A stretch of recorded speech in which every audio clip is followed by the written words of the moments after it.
Good evening, ladies and gentlemen.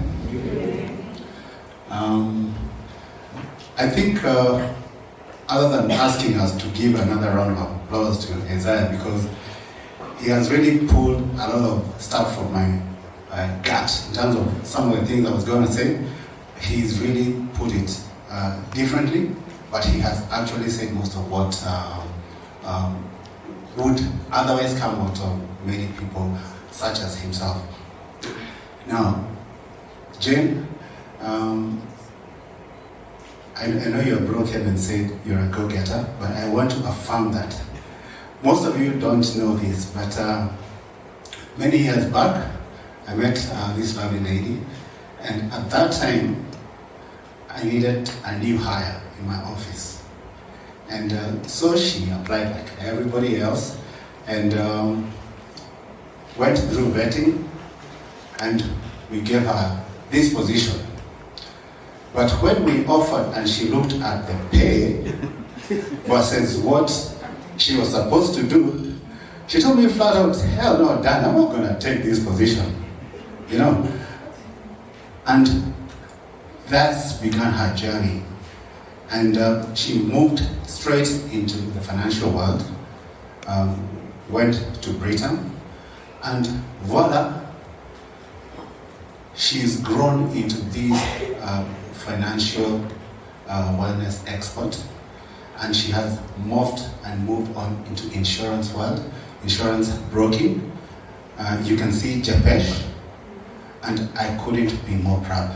I'm still sorry you didn't take up the offer, but I think from that journey, again, too bad that you didn't take it up. Maybe we'd have done a book together. But I can't write stuff to help my life. So she's done this book. I haven't read it, but I can already see from your journey from that time. And USIU tagged me, by the way, on LinkedIn. Congratulations, and I'm looking forward to your graduation when it comes. I think Jane has done a tremendous job, and I'm extremely proud, and I think we should all be. Now, let me just talk a little bit about MTN. MTN is an acronym for Meet the Needs. Meet the needs, insurance needs, of course. This business started out of desperation. Desperation in the sense that one day I was working in this farm, and it just started collapsing. You could see it's not going to make it. This farm is collapsing. Clients are coming, they want to pay premium. And I'm an honest man. I told them, I'm sweating, you're going to lose money. Don't put money here. My directors were so pissed off at me. You're not turning people away. And I told them, how are you going to sustain the business if they put in money and you can't pay their claims? For those, I don't know if Isaiah, because we may mention miaka kadhaa. In 2003, there was a HMO called Health Plan. I doubt if any of you know it, but I worked for a company, and when it started collapsing, I just told them, sorry, I'm not going to accept any client, because I was in charge of business development. I couldn't take up any client.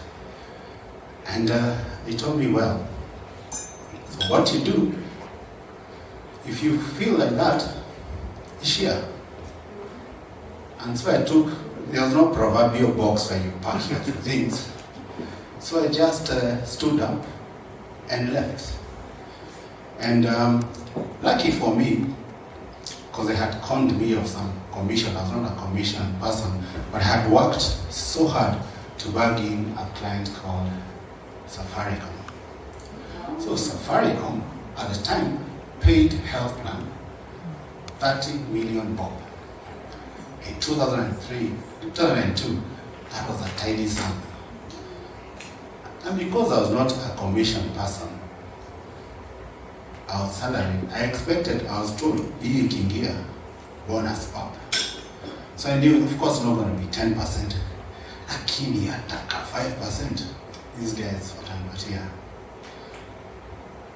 The guy told me, I'm writing you a check. Come for it. I went for the check, 30,000 bob. I just tore it and told him, you don't improve that, I am working. He told me, you want to go? Go. He wrote another check for 30K and I swallowed my pride. I took the 30K, went and registered MTN.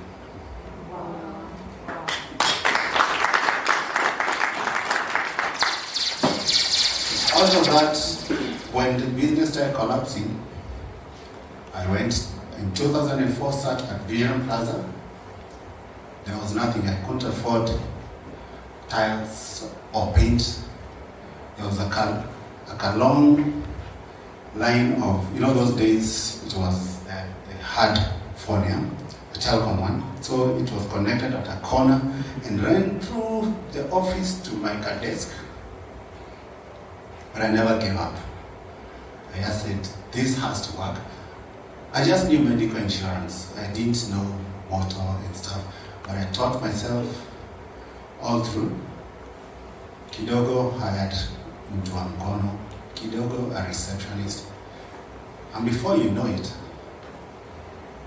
I was called one day, hey boss, umeintrigued kwenda Egypt. Ah, okay. So this is what insurance does. Ladies and gentlemen, I'm thoroughly traveled since 2008. Last year, I was in Thailand for the third time. And this year, I was in Rio and Sao Paulo. Sunday, I'm headed to Cape Town. Wow. I'm only paying for shopping and my drinks. Yeah, so for those in insurance fraternity, tafadhali, up the game, and let's meet at the airport. Wow.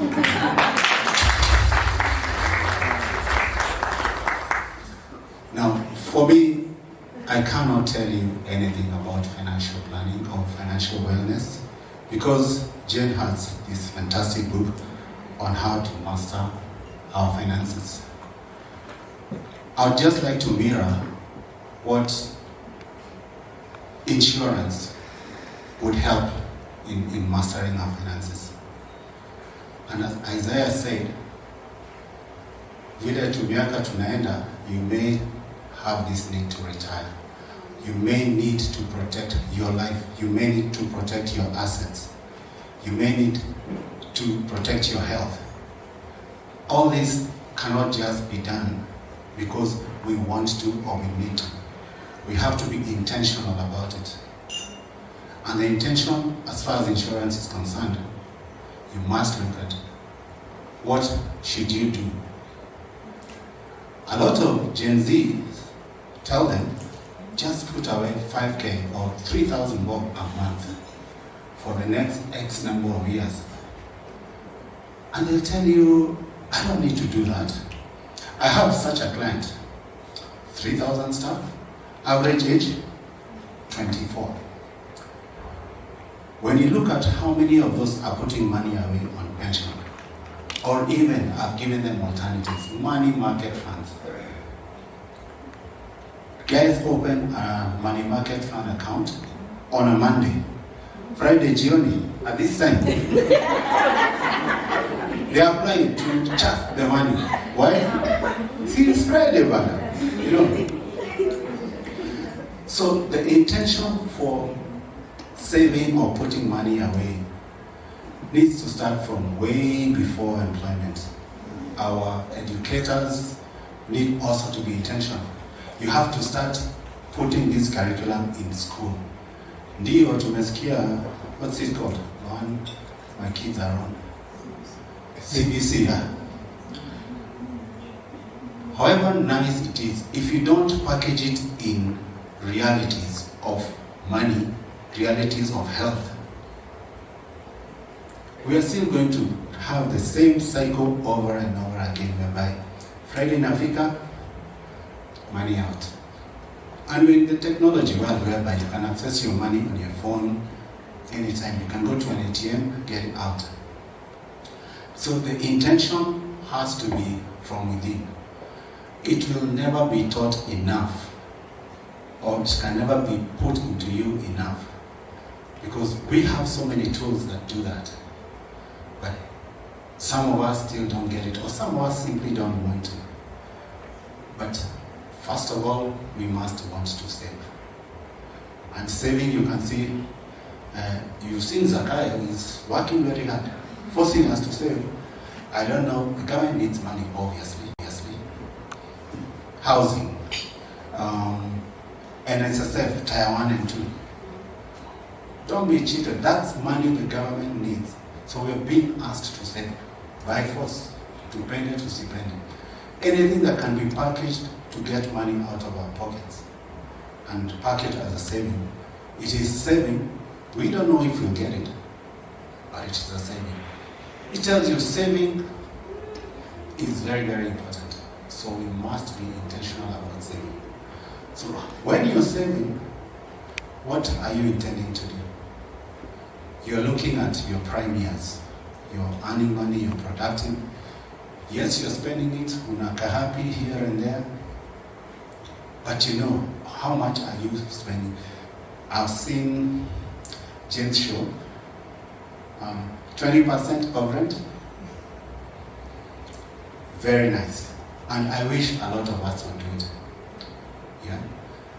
Not everybody owns a house, and not every mortgage has been packaged well enough for us to go into it and eventually own a house.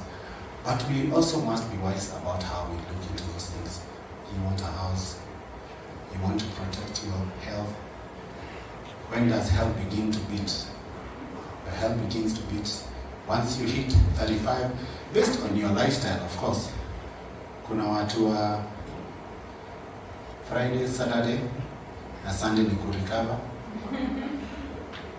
Kuna watu wa sweet tooth. Yeah? You cannot let a cookie pass. Every birthday, birthday cake, you know. Our lifestyles will determine how best we begin to be hit by our lives. So at that point, as your life and your health begins to beat, you begin to look into finances. How much money do you have? Do you have a health plan? Do you have a health cover that can mitigate the needs that you have health-wise? And don't forget, those of us who deal with medical insurance, kuna lifestyle diseases that are not going to cover you for all your bills. There's always a capping. So that capping, what do you do about that? Financiers will say, ask for help. You're in Harambee. How many of us contribute wholeheartedly nowadays at Tinia Medical? The education. Ajipange. You know, when you're saying ajipange, you also need to check, how is my health plan? And also, how am I treating my own health? Working out, I'm missing the gym. I'm not working. Ease of it will be lazima. You have to work out, you have to keep fit.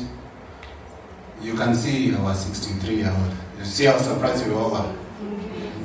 He will not tell you, but he keeps fit. This is not at the jeans. You have to be intentional once again about your health. So as you're saving, as you're planning our retirement, enter pensions. Pension is a guarantee that if you're employed and there's pension being put away, is that you're going to get that money. Now,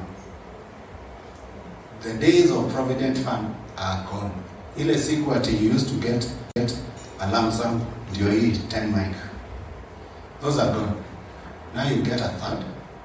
The rest is apportioned. You buy an annuity and you decide, I'll be getting it monthly, or biannually, or every 3 months. That's a practice the world over. Again, because the government needs that money. So enter baby boomers. If so many of us are retiring, gava itakuwa na do. So don't just depend on NSSF at the STIA 1 and the STIA 2. You also have to put away something. If your employer doesn't have a pension scheme, then please put something away. Not the proverbial old age, but sometimes you could need money. You may need money. As he was losing $1 million US, at the advent of COVID, I lost 30 M in an investment that was going to make me a multi-millionaire. So what do? Yes, you don't fold and hide in a corner or commit suicide like the person I invested with. What you do is you move on. But what helps you is you check what else had I put away. I had enough land, titles all over the place, so who's a year. And by the way, not every land gets bought. So don't imagine because you have titles, utauza. So you also need to have some cash somewhere, or something that can be converted quickly into cash.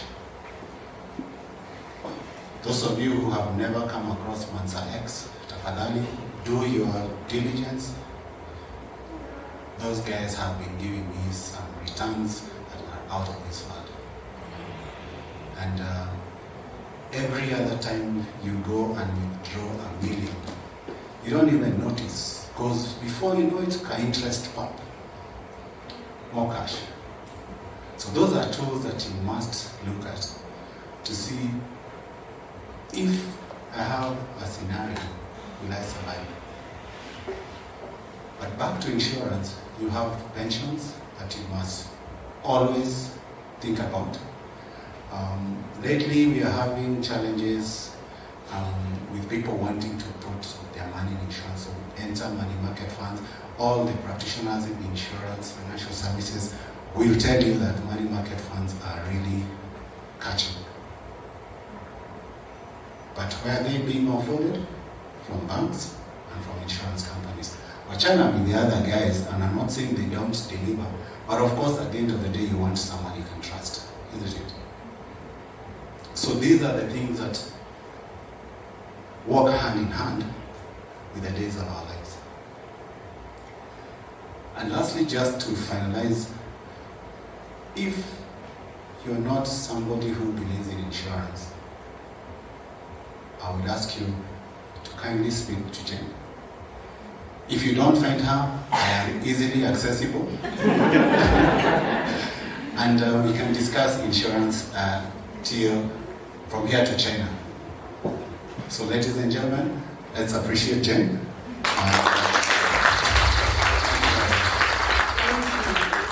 Thank you so much, Mr. Dan. Yeah, enough for 5 minutes. Want to insurance, we just have to trust them. They have to sell. But that was awesome. That was some good education that you gave us today. And I am sure everyone has put it in their mind. And